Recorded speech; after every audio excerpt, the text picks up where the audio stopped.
आंगन सजाया है, खोआ मेवा का एक केक मंगाया है,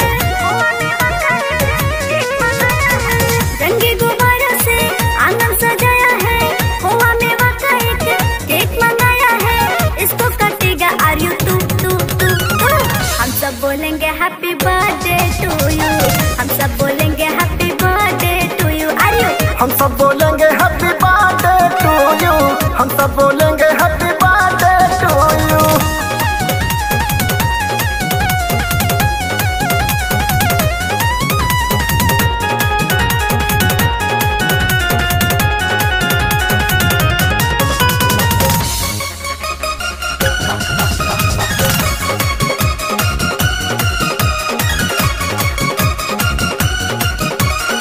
दिल है हमारा और तू धड़कन है, शिवम का तेरे नाम शाहजहा जीवन है, शिवम का तेरे नाम शाहजहा जीवन है।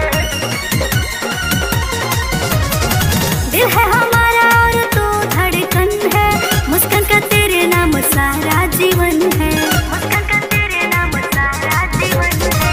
तेरा सितम सारा मेरे ऊपर हो, सौ सजियो तेरा लंबी उम्र हो, विनती मैं रब से करूं करूं करूं करूं। हम सब बोलेंगे हैप्पी बर्थडे टू यू, हम सब बोलेंगे हैप्पी बर्थडे टू यू, हम सब बोलेंगे हैप्पी बर्थडे टू यू, हम सब बोलेंगे हैप्पी बर्थडे टू यू, हम सब बोलेंगे, हम सब बोलेंगे, हम सब बोलेंगे, हम सब बोलेंगे, हम सब बोलेंगे हैप्पी बर्थडे